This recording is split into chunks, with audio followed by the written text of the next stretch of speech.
Dinampot ng pulis si Ryan Dominguez, nakababatang kapatid ng Dominguez Brothers, na di manoy mga pinuno ng isang carnapping syndicate.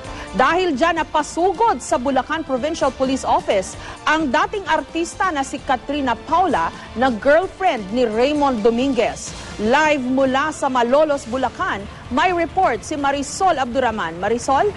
Jessica, pasado alas 5 ng hapon kanina nang may isampa na ang reklamong illegal possession of firearms laban nga dito sa isa pang Dominguez na si Ryan. Si Ryan, Jessica, ang nakababatang kapatid ni Raymond at saka ni Roger Dominguez, at maliban nga sa kanya, dinampot din ang pinsan nilang si Macmac at dalawang iba pa.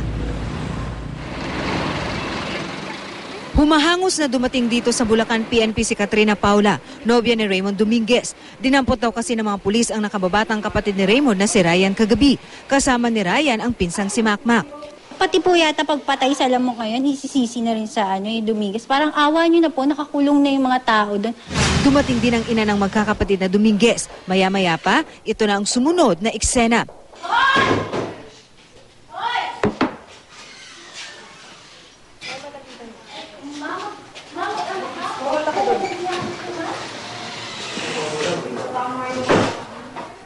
Nang makapasok naman ang kanilang ina, kasama si Katrina at kaibigang si Sabrina M.,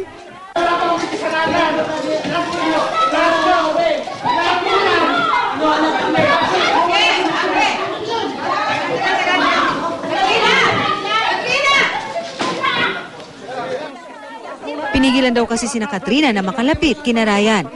Nakikita ko, tinutulak. So, lang ako, parang gumigit na lang ako. So, pati ako, parang, taga muna, sinabi ko, huwag kayo manulak. Sa kulungan, nag-iiyak si Ryan.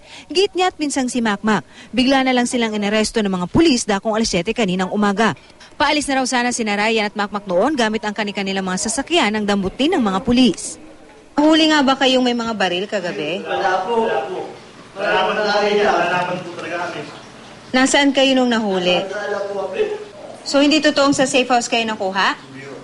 Anong oras kayo inaresto?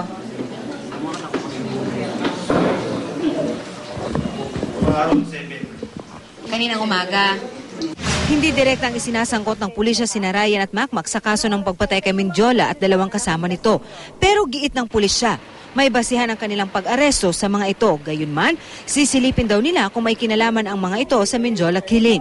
Dinampot daw sina Macmac at Ryan sa isang safe house sa Bulacan.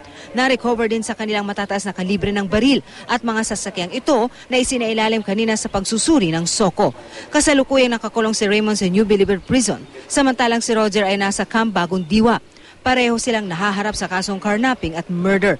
Samantala, patuloy na iniimbestigahan ng Cavite PNP ang pagpatay kay Mendiola at dalawa pang kasama nito. Bumuo na ang PNP ng Special Investigation Task Group na tumututok sa kaso. Ayon sa mga otoridad, 5 oras nang patay si Mendiola nang matagpuan sa isang bakanteng lote sa Dasmariñas, Cavite noong Linggo ng umaga. Patay na on the way yun, tapos doon na lang finish sila.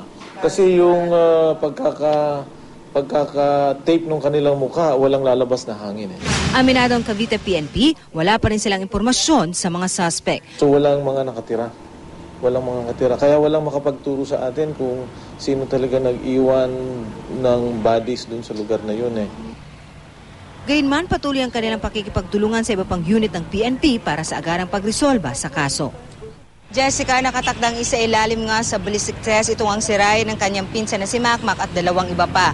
Ayon naman sa mga otoridad, ginigiit nila na may basihan ang kanilang naging paghuli nga dito sa apat, bagamat natipid ang kanilang mga pahayag sa atin ngayon. Ayon sa kanila, bunga raw ito ng intelligence information na kanilang tinatrabaho, ilang buwan na nga ang nakararaan. Jessica. Okay, so malinaw na inililink ng pulis itong nakababatang Dominguez doon sa pagpatay sa star witness na si Alfred Mendiola.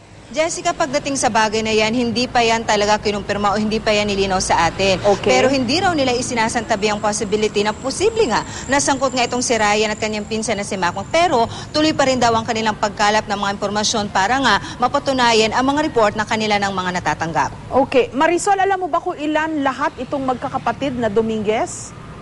Oo, Jessica, maliban daw dito, meron pa raw silang isang nakababatang kapatid.